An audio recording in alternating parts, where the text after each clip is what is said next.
Hi dear, I am माहू। स्वागत है आपका CMA study fine YouTube channel पर। माय डियर्स, जैसे कि आपने थंबनेल में ही देखा है कि यह बिहार बोर्ड आपको नेट पर जारी ये मॉडल सेट हैं जो इसके अनुरूप ही होने वाले हैं।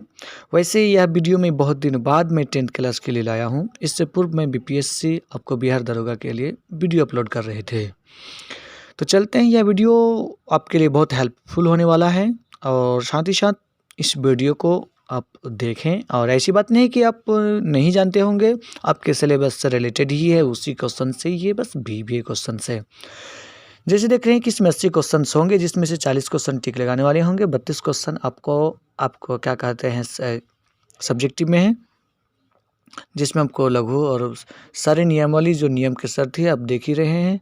जो बात सब कुछ एग्जाम जैसी ही बात लिखी हुई है, आप इसको चाहे तो वीडियो को होल्ड करके आप पढ़ सकते हैं। ठीक है, आगे की ओर चलते हुए देखते हैं कि यह मेरा इस साल का ये पहला वीडियो होगा जो आपका मॉडल सेट के नाम से है। उसके बाद तो फिर से आप प्लेलिस्ट पर जाके देख सकते हैं मेरे अन्य सारे वीडियो। तो डियर्स, यह मेरा नया चैनल है, आप इस चैनल का लाभ उठाना चाहते हो तो इस चैनल को सब्सक्राइब कीजिए। वैसे ये ऑफलाइन पुराना क्लास है, लेकिन ये ऑनलाइन में न्यू है और आपको पता है कि एजुकेशनल वीडियो वायरल ना होने के कारण ये मैं ज़्यादा वीडियो बना नहीं रहा हूँ, क्योंकि वीडियो में ज़्यादा व्यू नहीं आते हैं। तो डियर्स, यदि आपको वीडियो थोड़ा सा अच्छे लगेंगे तो वीडियो को लाइक एंड शेयर जरूर करेंगे तथा अपनी कोचिंग में पढ़ने वाले साथियों में इस चैनल का और इस वीडियो का आप चर्चा करेंगे। और हाँ, आप चाहेंगे तो फिर आपके मन इच्छा के मुताबिक आप यहाँ पर वीडियो एंड सारी चीज़ आप ले सकते हैं। तो चलते देखते हैं, पहला क्वेश्चन है। पहला क्वेश्चन आपके सामने है, मेटरनिख का पतन किस वर्ष हुआ? तो मेटरनिख का पतन आपको किस वर्ष हुआ? तो ये हुआ आपको मई 1848 ईस्वी। ठीक है, यदि हम ऑप्शंस पढ़ेंगे तो टाइम भी लगेंगे, क्योंकि 80 क्वेश्चन है। 80 क्वेश्चंस को मैं यदि सॉल्व करूं और उसके प्रत्येक ऑप्शंस पर मैं इसका डिस्कशन करूं तो 2 घंटा में वीडियो कंप्लीट नहीं होने वाला है। तो ऐसा मैं करता हूं कि इससे पहले मैं सभी क्वेश्चंस पर अन्य सभी जो भी वीडियो बने इसमें डिस्कशन मिला करता था, लेकिन विचार इस लेकर आया हूं कि इस बार मैं कोई इस पर कोई व्याख्या नहीं करूंगा। बाई चांस यदि आपको व्याख्या चाहिए भी तो हमें कमेंट्स पर ज़रूर बताएंगे। तो इस प्रकार क्या हो गया, ये हो गया मेटरनिख का आपका पतन मई 1848 ईस्वी में हुआ है। नेक्स्ट क्यों चलते हैं। देखिए, चर्चित सवाल है और बहुत ही जाने माने सवाल है कि इटली एवं जर्मनी के एकीकरण के विरुद्ध निम्नलिखित में से कौन सा देश था? ऐसा भी पूछा जाता है कि देखिए कि इटली और जर्मनी के एकीकरण में कौन बाधक था, है ना। ये दोनों चर्चित सवाल है। तो जान लीजिए कि ऑस्ट्रेलिया ही एक ऐसा चंडाल था जो आपको इसके एकीकरण में बहुत बड़ा ये द्योतक था, विरोध का काम कर रहा था। आगे को चलते हैं, क्वेश्चन नंबर नेक्स्ट है, मेजनी का संबंध किस संगठन से था? मेजनी का संबंध किस संगठन से था? तो किससे था? मेजनी का संबंध तो आपको कार्बोनरी जल से था। ठीक है, मेजनी का संबंध किससे था? कार्बोनरी से था। वैसे लाल सेना आपको बिस्मार्क था। ठीक है, लाल कुर्ती गैरिबाल्डी से था। देखिए, ये थोड़ा कम चर्चित सवाल है, माँ उपन्यास के लेखक कौन थे? माँ उपन्यास के लेखक आपको थे गौकी, यानी कि गौरकी। ठीक है, कौन थे? ये गौरकी थे। उसी प्रकार आगे बढ़ते हैं, लौह और अयस्क का उपयोग किस उद्योग में किया जाता है? क्या बोला गया? लौह अयस्क का उपयोग किस उद्योग में किया जाता है? स्टील में, इस्पात में, विद्युत में, या इनमें से कोई नहीं। तो किस में किया जाता है? ये किया जाता है इस्पात उद्योग में। लौह अयस्क का उपयोग इस्पात उद्योग में किया जाता है, इस्पात बनाने के लिए। नंबर नेक्स्ट देखिए, क्वेश्चन थोड़ा देखिए क्या है कि भारतीय संविधान के बारे में इनमें से कौन सा कथन सही है? इस क्वेश्चन, ऐसे क्वेश्चन को जब भी आए तब उसको ध्यान से पहले पढ़िए, फिर उसको अब आगे समझने की कोशिश करिए। तो क्या है, यह धर्म के आधार पर भेदभाव करने की मनाही करता है। कौन सा कथन सही है? यह धर्म के आधार पर भेदभाव करने की मनाही करता है। यह एक धर्म को राजकीय धर्म बनाता है। सभी लोगों को कोई भी धर्म मानने की आज़ादी देता है। सभी लोगों को कोई भी धर्म मानने की आज़ादी देता है। किसी धार्मिक समुदाय में सभी नागरिक को बराबरी का अधिकार देता है। तो देखिए, कौन सा कथन सही है? तो ये बात है कि क्वेश्चन कौन सा आपको क्या हो गया, ये होना चाहिए कि कौन सा कथन सही नहीं है। ठीक है, आपको समझ में आ गया होगा कौन सा कथन सही नहीं है।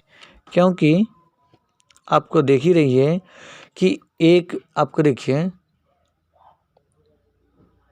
यह सभी लोगों को कोई धर्म मानने की आज़ादी देता है, बिल्कुल देता है। किसी धार्मिक समुदाय में सभी नागरिकों को बराबरी का अधिकार देता है। सभी धार्मिक समुदाय में सभी नागरिकों को बराबरी का अधिकार देता है, ये भी सही है। यह एक धर्म को राजकीय धर्म बनाता है, यही सही नहीं है। जबकि यह धर्म के आधार पर भेदभाव करने को मनाही करता है। दैट्स मीन हो जाएगा ऑप्शन बी सही है। जब कथन सही नहीं है, क्योंकि ए भी सही है, सी भी सही है, डी भी सही है। अगला क्वेश्चन देखते हैं, क्वेश्चन नंबर 7 है कि जाति के आधार पर विभाजन निम्नलिखित देशों में किस देश में है? जाति के आधार पर विभाजन आपको है ये नॉर्वे में, डेनमार्क में, स्वीडन में या भारत में। तो जाति के आधार पर विभाजन, जातिगत तो आपको ग्रुप बना हुआ है, तो भारत में भी है कि विभिन्न जातियों को विभिन्न ग्रुप में रखा गया है। उसके बाद देखिए क्वेश्चन नंबर 8, 1917 की रूसी क्रांति का तत्कालिक कारण क्या था? 1917 की रूसी क्रांति का तत्कालिक कारण क्या था? तो 1917 की रूसी क्रांति का तत्कालिक कारण था आपको जार के निरंकुश शासन, किसानों का असंतोष, रासपुतिन की भूमिका या प्रथम विश्व युद्ध में रूस की पराजय। तो ये था 1917 की रूसी क्रांति के तत्कालिक कारण यदि कही जाए तो प्रथम विश्व युद्ध में रूस की पराजय ही है। ठीक है, नंबर नेक्स्ट चलते हैं, क्वेश्चन नंबर 9। देखिए, वियतनामी कम्युनिस्ट पार्टी के संस्थापक कौन थे? तो वियतनामी कम्युनिस्ट पार्टी के संस्थापक हो ची मिन्ह थे, जो आप बाली भूटी जानते हैं। हो ची मिन्ह जो आपको उनके फ्रीडम फाइटर है और देश को आज़ादी कराने में एकीकरण का बहुत महत्वपूर्ण भूमिका निभाने वाले हैं। The history of the Laos of Vietnam, है ना, the history of the Laos of Vietnam पुस्तक का लेखक कौन था? तो कौन था? तो वही फान बोई चाओ, जो हो ची मिन्ह का ही दूसरे नाम है। ठीक है, ये फान बोई चाओ है। नंबर नेक्स्ट है 11 नंबर, शर्म के लैंगिक विभाजन के परिणाम निम्नलिखित में से क्या हुए हैं? देखिए क्या सवाल बोला, पहले सवाल को समझना चाहिए। शर्म के लैंगिक विभाजन के परिणाम निम्नलिखित में से क्या हुए हैं? स्त्री चारदीवारी में सिमट रह गई है, स्त्री आर्थिक रूप से विपन्न रह गई है, स्त्री स्वतंत्र हो गई है, या स्त्री शर्म करने जैसी बीमारी से बच गई है। तो इसका राइट आंसर जो होगा, स्त्री चार दीवारी के अंदर सिमट गई है, अर्थात पर्दे के अंदर रह गई है। इस सार्वमिक लैंगिक शर्म विभाजन के अंतर्गत कि इसमें होना चाहिए, इसमें नहीं होना चाहिए, इसमें नहीं होना चाहिए, है ना। जैसे कि बात यही है, कब छोटे से बच्चे याद कीजिए 7 क्लास में पढ़ रहे थे होंगे, ठीक है, उसके पॉलिटिकल साइंस में, सामाजिक आर्थिक राजनीतिक ज्ञान में है कि किसी के लंबे बाल हो जाए तो उसे क्या कह सकते हैं। ठीक है, जो बड़े बड़े बोझा गट्ठर उठा लिए उसे कौन कह सकते हैं, घर के बर्तन जो साफ करते तो कौन हो सकते हैं। तो ये बात आ गई कि कौन हमको आधिकारिक क्षेत्र दे दिए हैं, जिससे उनके आपको यूँ कही जाए तो चार दीवार के अंदर रह गई है और अन्य कामों को उसको वहाँ से वंचित कर दिया गया है। नंबर नेक्स्ट है कि इनमें कौन सा कथन सही है? फिर सही से सवाल है कि इनमें से कौन सा कथन सही है? प्रमुख भाषाओं को समाहित करने की नीति ने भारत की एकता एवं अखंडता को मजबूती प्रदान की है। प्रमुख भाषाओं को समाहित करने की नीति ने भारत की एकता एवं अखंडता को मजबूती प्रदान की है। यह भाषा के आधार पर राज्यों का गठन से राष्ट्रीय एकता एवं अखंडता की भावना कमजोर करती है। यह भाषा की राजनीति मात्र अंग्रेजी के प्रभुत्व को बढ़ाने में सहायक रही है, या इनमें से कोई नहीं। तो इसका राइट आंसर देखा जाए कौन सा कथन सही है, तो प्रमुख भाषाओं को समाहित करने की नीति भारत की एकता एवं अखंडता को मजबूत करती है, जो ऑप्शन मेरा ये सही होता है। नंबर नेक्स्ट क्वेश्चन नंबर 13 देख रहे हैं। 13 में है निम्नलिखित कौन सा कथन सही नहीं है? इस बार क्या है? इस बार सही नहीं है। तो क्या सही नहीं है? भारत में संघीय प्रणाली की स्थापना की गई है, अतः केंद्र एवं उसकी विभिन्न इकाइयों की माध्य सत्ता का स्पष्ट बंटवारा कर दिया गया, ऐसा होना चाहिए। यह पंचायत राज्य की स्थापना संघीय शासन प्रणाली में सहायक है, ऐसा हो सकता है। यह भारत की राष्ट्रीय शासन प्रणाली में केंद्र को राज्य की तुलना में अधिक सशक्त बनाया गया है। यह श्रीलंका संघात्मक शासन प्रणाली का नमूना है, लेकिन वहाँ सत्ता अभी केंद्रीकृत है। तो ये जो बात देखते हैं सही नहीं है, तो ये डी ही हो रहा है, क्योंकि श्रीलंका जो संघात्मक शासन प्रणाली का नमूना है, लेकिन वहाँ सत्ता अभी केंद्रीकृत है। ऐसी भी बात नहीं है, वहाँ पर अक्सर जैसे कि विभिन्न देशों में जाति धर्म का आधार पर होता है, लेकिन श्रीलंका में जो टक्कर होती है तो अक्सर भाषा आधार पर। ठीक है, आगे को चलते हैं क्वेश्चन नंबर 14 के पास। 14 में देख रहे हैं कि 1919 से 47 तक का भारतीय स्वतंत्रता संघर्ष किस नाम से विख्यात है? उदारवादी, गर्मपंथी, गांधी युग, नेहरू युग। देखिए नेहरू युग तो है नहीं, नंबर 1। उदारवादी से पहले नहीं था, 45 से आपको 1905 तक था। गर्मपंथी यूँ भी कही जाए तो 5 से लेकर आपको 22 तक। ठीक है, तो ये क्या हो जाएगा आपको गांधी युग, क्योंकि 1915 में आपको महात्मा गांधी स्वदेश लौटे थे। ठीक है, 10 जनवरी को कहाँ से? साउथ अफ्रीका से। तो उसके बीच से लेकर चूँकि 18 तक 17 तक, जैसे 17-18 में बिहार में आपको चंपारण सत्याग्रह के बाद से महात्मा गांधी बिल्कुल शाकिरी रूप से रहने लगे और उसका नेतृत्व के आधार पर चलने लगा। अतः 1919 से लेकर 47 तक को क्या कहा गया? आपको गांधी युग के नाम से ये जाना जाता है। देखिए रॉयल एक्ट कानून किस वर्ष पारित हुआ था? रॉयल एक्ट कानून किस वर्ष पारित हुआ था? तो ये हुआ था आपको पता है 1919 में, जो जालियांवाला बाग हत्याकांड का था। इस रॉयल एक्ट को गांधी जी आपको क्या कहा था? काला कानून कहा था। इसे बिना अपील बिना वकील का कानून कहा गया था, जिसके अंतर्गत महात्मा गांधी आपको केसरी हिंद की उपाधि दिया गया था और रविंद्रनाथ टैगोर नाइटहुड की उपाधि को त्याग दिए थे।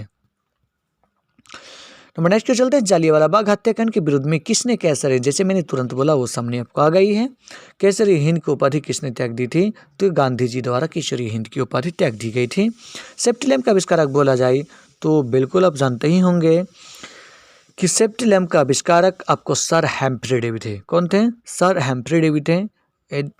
Sir Humphry Davy safety lamp का आविष्कारक थे।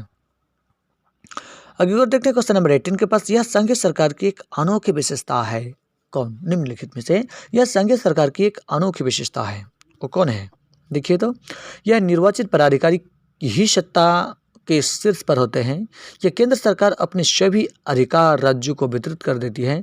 इसमें अधिकार विधायिका, कार्यपालिका, न्यायपालिका मध्य केंद्रित हो जाती है। सरकार की शक्ति शासन के विभिन्न स्तरों के माध्य केंद्रित हो जाती है।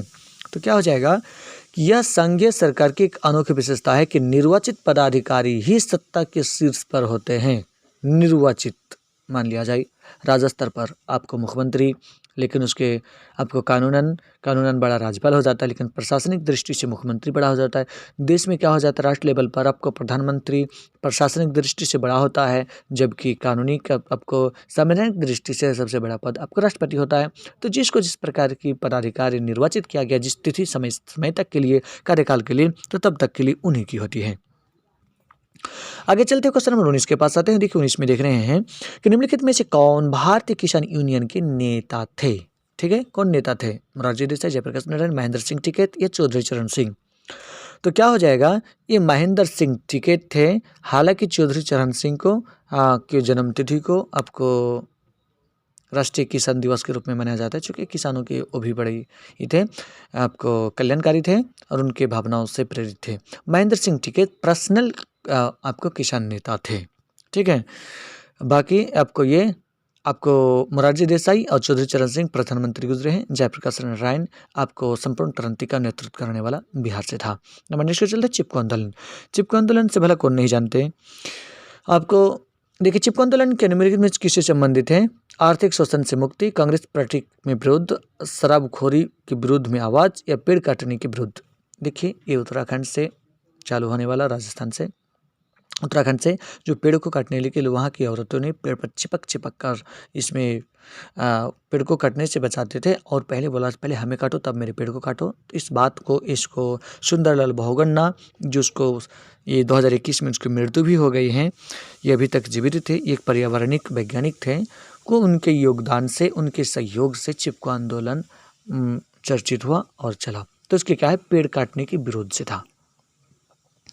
अब देखते हैं, देखिए क्वेश्चन नंबर 21 औद्योगिकीकरण की प्रक्रिया सबसे पहले कहाँ शुरू हुई थी? औद्योगिकीकरण सबसे पहले कहाँ शुरू हुई थी? तो आपको पता है डायरेक्ट कि इंग्लैंड में हुई थी। ठीक है, कुछ क्वेश्चन पे कम समय देकर आगे बढ़ना चाहता हूँ, नहीं तो और ना वीडियो लॉन्ग हो जाएंगे। वैसे भी 80 क्वेश्चन तक है।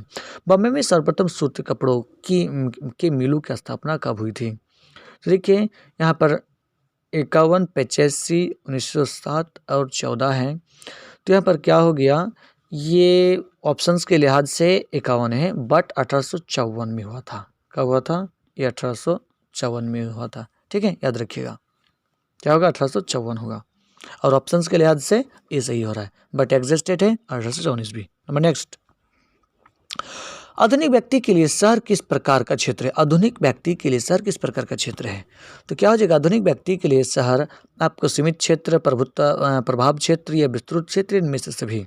तो क्या हो जाता है, ये विस्तृत क्षेत्र हो जाता है। नंबर नेक्स्ट पे चलते हैं। देखिए 1810 से लेकर 1880 तक लंदन की आबादी 10 लाख से बढ़कर कहाँ तक पहुँच गई थी? यहाँ पर समय दिया जा रहा है आपको, यह 10 से लेकर 80 तक, दैट मीन 70 साल के बीच। ये 20 लाख, 30 लाख, 40 लाख या 50 लाख। तो ये कितना है? ये था आपको 40 लाख। ठीक है, 1810 से 1880 तक लंदन की आबादी 10 लाख से बढ़कर 40 लाख हो गया था। देखिए दलित पैंथर्स के कार्यक्रम में निम्नलिखित में से कौन संबंधित नहीं है? बिल्कुल है, ये बड़ी चर्चित सवाल है। जाति प्रथा का उन्मूलन, दलित सेना का गठन, भूमिहीन गरीब किसान की उन्नति या औद्योगिक मजदूरों का शोषण से मुक्ति।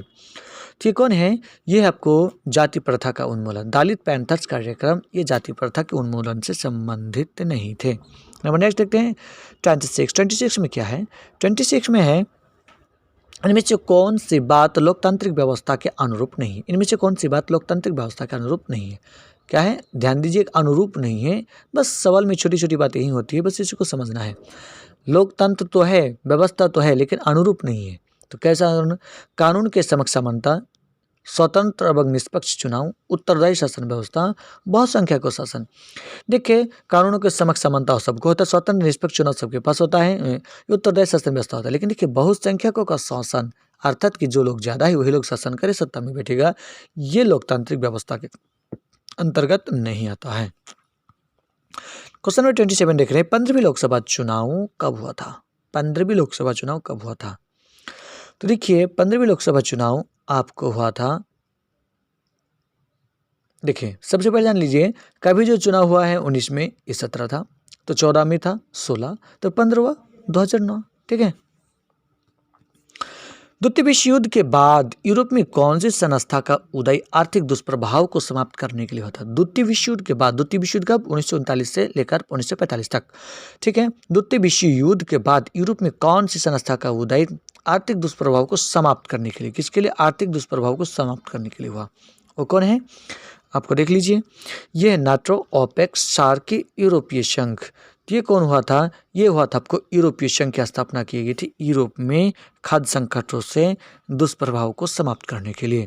नंबर नेक्स्ट देखते हैं 29। देखिए 29 में सुनामी प्रभावित क्षेत्र में मकानों का निर्माण कहाँ करना चाहिए? समुद्र तट के निकट, समुद्र तट से दूर, समुद्र तट से दूर ऊंचाई पर, इनमें से कोई नहीं है। तो होना चाहिए समुद्र तट से दूर में भी और ऊंचाई में भी, क्योंकि सुनामी का मतलब समुद्र में आने वाली हलचल को सुनामी कहते हैं। उसकी लहर, पानी का लहर स्थल तक आ जाता है। नीचे जगह पर होगा तो आके पानी से डूब जाएगा, नजदीक होगा तो टूट भी जाएगा।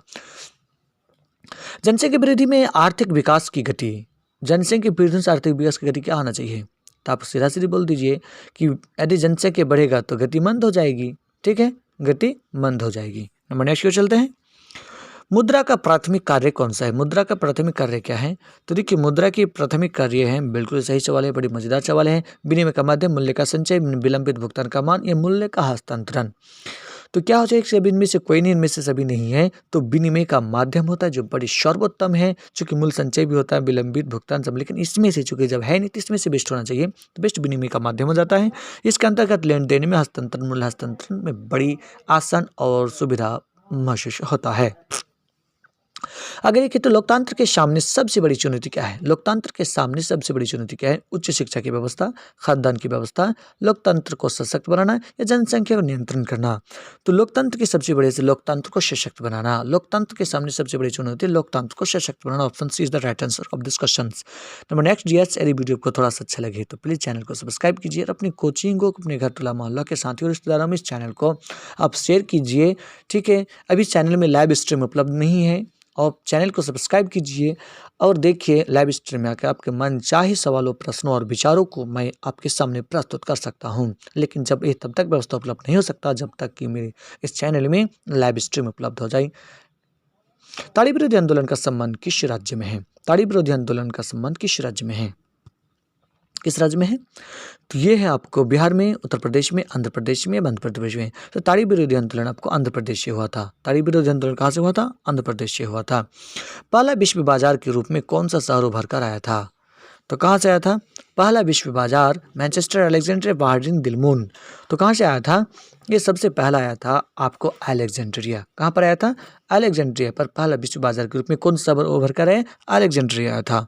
और नेक्स्ट, मुद्रा कोष की स्थापना कब की गई थी? मुद्रा कोष 21 जुलाई 1944 को, 14 जुलाई 1945 को, 25 अगस्त 1946 को, 23 सितंबर 1944 को। तो कब की गई थी? ये की गई थी आपको मुद्रा कोष की स्थापना आपको 21 जुलाई 1944 को की गई थी। ऑप्शन ए सही हो जाएगा। ठीक है, देखते हैं कि गुटेनबर्ग का जन्म किस देश में हुआ था। गुटेनबर्ग की जन्म किस देश में हुआ था? गुटेनबर्ग की जन्म आपको जर्मनी में हुआ था, जो छापाखाना का आविष्कार किए थे, जिन्होंने सबसे पहली पुस्तक बाइबिल को उन्होंने छपाई किया था। लोकतंत्र संबंधी निम्नलिखित कथनों का कौन सा कथन गलत है? लोकतंत्र में कौन सा कथन गलत है? सामाजिक संघर्ष को संभालने का तरीका नागरिक असमानता को बढ़ावा देता है, उपयुक्त दोनों या इनमें से कोई नहीं। तो किसको होता है? ये हो जाता है नागरिक असमानता को बढ़ावा देता है, जो कि गलत है। तो गलत है तो बढ़ावा तो देता नहीं है, असमानता को बढ़ावा तो नहीं देता है, इसलिए कथन गलत है। Option B is the right answer. 15वीं लोकसभा चुनाव में महिलाओं कितनी थी? ये 10% थे। ठीक है, नंबर नेक्स्ट चलते हैं। जल संकट किस देश में लोकतांत्रिक चुनौती के रूप में उभरी है? जल संकट किस देश में लोकतांत्रिक चुनौती के रूप में उभरी है? म्यांमार में, अफगानिस्तान, घाना, बोलीविया में। तो कहाँ पर हो रहा है ये बोलीविया में जल संकट के आपको लोकतांत्रिक चुनौती के रूप में सामने आ रहा है।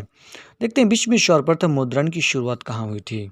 तो ये बात है भारत में, जापान में, चीन में, अमेरिका में। तो कहाँ हुआ था? चूँकि गुटेनबर्ग में किए थे और ये चीन में हुआ था। सर्वप्रथम मुद्रण की शुरुआत छपाई चीन में हुई थी, कागज का आविष्कार चीन में हुआ था। ठीक है, नंबर नेक्स्ट, किस प्राकृतिक संसाधन का भंडार सीमित है? खनिज तेल का, सौर ऊर्जा का, पवन ऊर्जा का, जलीय ऊर्जा का। तो देखिए ये भी रिन्यूएबल, ये भी रिन्यूएबल, ये भी रिन्यूएबल है, बट खनिज संसाधन क्या है? रिन्यूएबल नहीं है, अतः यहाँ पर क्या होगा? खनिज संसाधन। जूट के उत्पादन में कौन सा राज्य आगे है? तो जूट के उत्पादन में कौन सा राज्य आगे होगा? तो जूट के उत्पादन में पश्चिम बंगाल आगे है। ठीक है, जूट उत्पादन में पश्चिम बंगाल आगे है। खरे जल की सबसे बड़ी झील कौन है? खरे झील की सबसे बड़ी झील कौन है? आपको देखना है कि बैकल झील, लोनार झील, कैस्पियन सागर, आपको कैस्पियन एंड मृत सागर। तो खरे जल की झील और जो आपको सबसे बड़ी है ये कैस्पियन सागर है, चूँकि देश और क्षेत्र का नाम नहीं है। नंबर नेक्स्ट है, निम्नलिखित में से किस देश के समक्ष लोकतंत्र को माओवादियों की चुनौतियों का सामना करना पड़ रहा है? तो किसको? ये आपको नेपाल को। किसको सामना करना पड़ रहा है? नेपाल को। नेक्स्ट देखते हैं क्वेश्चन नंबर 45 में। 45 में देखिए कि निम्नलिखित में से किस क्षेत्र को प्राथमिक क्षेत्र कहा जाता है? औद्योगिक क्षेत्र को, कृषि क्षेत्र को या सेवा क्षेत्र या इनमें से कोई नहीं। तो कौन है ये है आपको प्राथमिक क्षेत्र कहा जाता है। तो कृषि क्षेत्र, वानिकी, पशुपालन, मछली पालन, खनन। प्राथमिक क्षेत्र। द्वितीय क्षेत्र की बात की उद्योग को कहा जाता है। सेवा क्षेत्र को आपको बैंक सेवा को, बैंक को, रेलवे को, पोस्ट ऑफिस को सेवा क्षेत्र, तृतीय क्षेत्र कहा जाता है। आर्थिक संरचना के एक प्रमुख अंग है। आर्थिक संरचना का एक प्रमुख अंग है शिक्षा, स्वास्थ्य सेवा, यातायात, संचार, इनमें से कोई नहीं। तो कौन हो जाता है? ये यातायात एवं संचार को ये आर्थिक संरचना के एक मुख्य अंग माना जाता है। इसी समझी जाती है देश या समाज या राज्य का कितना विकास है। पशुपालन मत्स्य किस क्षेत्र का अंग है? मैंने आपको तुरंत बोला ये प्राथमिक क्षेत्र का अंग है।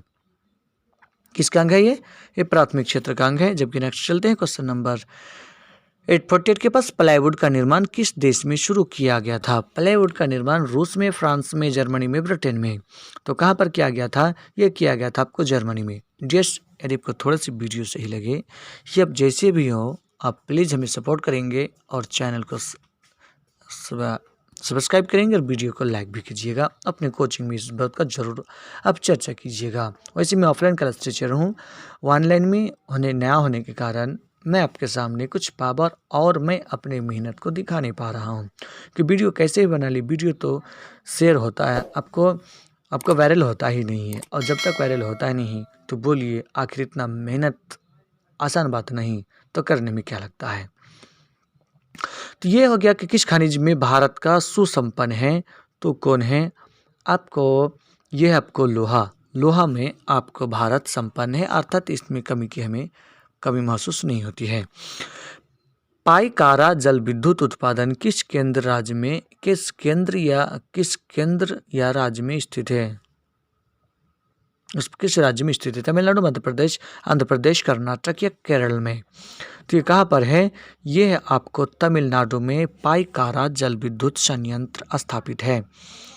निम्नलिखित में से कौन सा उस कृषि प्रणाली को दर्शाता है जिसमें एक ही फसल लंबे चौड़े क्षेत्र में लगाई जाती है? घन कृषि, स्थानांतरण कृषि, रोपण कृषि, बागवानी। तो यह है रोपण कृषि, यह है रोपण कृषि। नंबर नेक्स्ट, वर्ष 2005-6 में निम्नलिखित में से किस राज्य की प्रति व्यक्ति आय अपेक्षाकृत अधिक थी? महाराष्ट्र में, गुजरात में, उत्तर प्रदेश में, उड़ीसा में। तो कहाँ पर थी? ये थी आपको ये महाराष्ट्र में। 5-6 में किस राज्य की प्रति व्यक्ति आय अपेक्षाकृत सबसे अधिक थी? वर्तमान में अभी कौन है? गोवा पड़ता है। नंबर नेक्स्ट पे चलते हैं। निम्नलिखित में से बिहार में किस जिले की प्रति व्यक्ति आय सर्वाधिक है? तो कहाँ पर है? तो बिहार में प्रति व्यक्ति आय वाली सबसे अधिक है आपको पटना में होना चाहिए। कहाँ पर है? ये पटना में है। सबसे अधिक आय कहाँ पर है? पटना में है। नंबर नेक्स्ट पे चलते हैं। मुद्रा की संवैधानिक परिभाषा किसने दी है? मुद्रा की वैधानिक परिभाषा मार्शल ने, पिगू ने, रॉबर्टसन ने या नैप ने? तो किसने दिया है मुद्रा की ये सही परिभाषा? प्रोफेसर नैप ने दिया है, जो आपको वैधानिक और मान्यता है। आगे को चलते हैं। निम्नलिखित में से कौन सी रबी फसल है? कौन सी रबी फसल है? ये कपास है, चना है, चावल है, मोटे अनाज है। तो देखिए रबी फसल है तो कौन है यहाँ पर? यहाँ पर है आपको चना, सरसों, मसूर, गेहूँ, क्या है? ये सब है। जबकि आपको धान 12 महीना होता है लेकिन इसे खरीफ कहा जाता है। आपको मकई भी 12 महीना होता है तो भी इसे खरीफ कहा जाता है। ठीक है, इतनी बात तो आप याद रखिएगा। कहाँ का रेलवे वर्कशॉप एशिया में सबसे पुराना कहा जाता है? बिल्कुल आपको समझ में आना ही चाहिए कि कितना मज़ेदार सवाल है। तो ये है कहाँ का रेलवे वर्कशॉप एशिया में सबसे पुराना माना जाता है? तो ये है आपको जमालपुर। ठीक है, कहाँ पर है? ये जमालपुर है। भारत का कौन सा नगर इलेक्ट्रिक उद्योग की राजधानी है? इलेक्ट्रिक उद्योग की राजधानी है। तो क्या होना चाहिए? आपको थोड़ा सा भी जानकारी है तो आपको बिना ऑप्शंस पढ़े बोल देना चाहिए था कि बेंगलुरु है। भारत के इलेक्ट्रॉनिक उद्योग की आपको कौन है? बेंगलुरु है। नंबर नेक्स्ट देखते हैं। आज भारत में रेल मार्ग की लंबाई कितनी है? ध्यान दीजिए, ये है आपको, चूँकि किताब आपकी एनसीईआरटी जब तक छपी गई थी तब तक ये बहुत पुरानी है, उस समय की जानकारी, और ये वर्तमान की बात हो रही है। ये 63,000 किलोमीटर है। कितना है? ये 63,000 किलोमीटर पर अभी रेलवे वर्तमान फैली हुई है। मुद्रा के प्रमुख कार्य क्या है? तो मुद्रा के प्रमुख विनिमय के माध्यम, मूल्य मापक, मूल्य संचय, ये सभी। तो क्या हो जाता है? ये सभी हो जाता है कि विश्व विनिमय के माध्यम मूल्य का मापक भी, मूल्य संचय भी होता है, इसलिए क्या हो जाएगा? ये सभी हो जाएगा। जीएस आप चैनल को सब्सक्राइब कीजिए और अपने 10 साथियों में शेयर करके सब्सक्राइब भी कराइए। फिर आप देखिए कि मैं आपको क्या करता हूँ लाइव क्लास आने पर। डियर्स एक दिन में मैं एक एक किताब को मैं पढ़ा सकता हूँ, पढ़ा नहीं बल्कि रिवाइजिंग करा सकता हूँ। जहाँ पर भी आप पढ़े हैं उस चीज़ को मैं संपूर्ण याद करा दूंगा। डियर्स ऐसा होता है कि जब आप पढ़ने बैठते हैं तो थोड़ा देर पढ़ते हैं, इधर उधर मन ध्यान लग जाता है, लेकिन जब आप इस वीडियो को देखिएगा, बस कानों से, आँखों से देखिएगा, कानों से सुनिएगा, तो भी आपको क्या हो जाएगा? ऐसा आपको फ़ायदा होगा। साथ ही साथ आप विद्यार्थी, आप कौन तो पढ़े कौन तो ना पढ़े आपको समझ में नहीं आएगा। बिल्कुल आप एग्ज़ाम के समय तक आइए, आपको ए टू जेड एक दिन में 2 घंटा 4 घंटे की मैं लाइव क्लास दूंगा, जो मैं अक्सर में कोचिंग में करके आ रहा हूँ कि आपके एग्ज़ाम से पहले प्रत्येक में टेस्ट में भी, प्रत्येक एग्ज़ाम से टेस्ट में, अपने कोचिंग क्लास के टेस्ट में भी मैं सब कुछ को मैं दोबारा पढ़ाता हूँ। तो क्या मुद्रा बाजार की संस्थागत वित्तीय संस्था में कौन सर्वाधिक महत्वपूर्ण है? कौन है? व्यावसायिक बैंक, आपको सहकारी बैंक, महाजन या व्यापारी? बोला कि मुद्रा बाजार संस्थागत वित्तीय संस्था में कौन सर्वाधिक महत्वपूर्ण है? तो ये कौन हो गया? आपको व्यावसायिक बैंक है, जो आपको बिना परेशान हुए, हाँ थोड़ा उच्च ब्याज दर जरूर होगा लेकिन परेशानी होनी नहीं पड़ेगी, ठीक है, और उसमें मिल जाएगा। भारत का केंद्रीय बैंक है, तो भारत का केंद्रीय बैंक है, आपको बताइए reserve bank of India Bharat का केंद्रीय बैंक है, जो आपको नोट जारी करता है, ठीक है। निम्नलिखित में से कौन संचार केंद्रीय रिजर्व बैंक को बैंकों का बैंक कहा जाता है, सरकार का बैंक कहा जाता है, मुद्रा भी छपता वही है। निम्नलिखित में से कौन संचार सेवाओं का अंग है? कौन संचार सेवा का अंग है? कौन निम्नलिखित कौन संचार सेवा का अंग है? समाचार पत्र, टेलीफोन, टेलीविजन, ये सभी। समाचार पत्र संचार मिलता है, टेलीफोन से समाचार मिलता है, टेलीविजन से भी समाचार मिलता है, तो इसलिए क्या हो जाएगा? ये हो जाएगा आपको डी हो जाएगा इनमें से सभी। आइए आगे बढ़ते हैं। पूर्वोत्तर रेलवे का मुख्यालय कहाँ? पूर्वोत्तर बोला गया, ठीक है। पूर्वोत्तर रेलवे का मुख्यालय आपको गोरखपुर है। कौन है? गोरखपुर है। कटिहार आपको कोई मुख्यालय नहीं है, बट यहाँ पर ये सब डिवीजन पड़ता है कटिहार। कैमूर और रोहतास में सिंचाई के लिए किस नदी परियोजना से लाभ उठाया जा रहा है? गंडक, दुर्गावती, बलन या चन्नन? तो क्या हो जाता है, ये जो आपको कैमूर और रोहतास है, इसमें लाभ उठाता है लोग दुर्गावती नदी का। नंबर नेक्स्ट चलते हैं। बिहार के मैदान भाग में किस प्रकार की मिट्टी पाई जाती है? बिहार के मैदानी भाग में किस प्रकार की मिट्टी पाई जाती है? लाल मिट्टी, वाइट मिट्टी, काली मिट्टी, लेटराइट मिट्टी? देखिए, व्हाइट मिट्टी को ही आप जलोढ़ मिट्टी कह सकते हैं, जो गंगा, ब्रह्मपुत्र, जमुना और उनकी सहायक नदी द्वारा लाए गए मिट्टियों के अवक्षेप से, अवसाद से बना हुआ है। तो ये आपका हो गया आपका व्हाइट मिट्टी। हमारे देश का कौन सा शहर सूचना प्रौद्योगिकी तथा सॉफ्टवेयर शक्ति का प्रतीक माना जाता है? दिल्ली, मुंबई, बेंगलुरु, चेन्नई? तो किसको माना जाता है? ये माना जाता है बेंगलुरु को। इससे पहले एक बार सवाल आ ही चुका था। नंबर नेक्स्ट देखिए, वैश्वीकरण से लाभान्वित होते हैं। वैश्वीकरण से लाभान्वित होते हैं उत्पादक, उपभोक्ता, ए और बी दोनों, इनमें से कोई नहीं। वैश्वीकरण से लाभान्वित होते हैं आपको ए और बी, दैट्स मीन उत्पादक और उपभोक्ता दोनों होता है। जिस आप मेरी बस थोड़ा सा वीडियो को वायरल कर दीजिए और हमसे लाइव वीडियो लीजिए, लाइव क्लास लीजिए। आप जैसे चाहेंगे, जो चाहेंगे, जिस तर्ज पर चाहेंगे आपको मैं अपलोड कराऊंगा, लेकिन डियर्स मेरे इसमें लाइव स्ट्रीम भी उपलब्ध नहीं। Please help me. निम्नलिखित में से कौन बहुराष्ट्रीय कंपनी है? Ford Motors, Coca Cola, Nokia, उपयुक्त सभी? बहुराष्ट्रीय कंपनी है, यहाँ पर उपयुक्त सभी है, क्योंकि फोर्ड मोटर्स भी है, कोका कोला भी है, नोकिया भी है, ठीक है। यदि समुच्चय रेखा द्वारा किसी नदी को प्रदर्शित करने में दो या दो से अधिक रेखा एक ही बिंदु पर मिलती है, दिखाई गई है, तो उस स्थान को किस प्रकार की भू आकृति का प्रदर्शन माना जाता है? किसको माना जाता है? झील, जलप्रपात, पहाड़, सीढ़ीनुमा? तो किसको माना जाता है? ये माना जाता है आपको माना जाता है जलप्रपात माना जाता है। क्या माना जाता है? जलप्रपात माना जाता है। नंबर नेक्स्ट चलते हैं।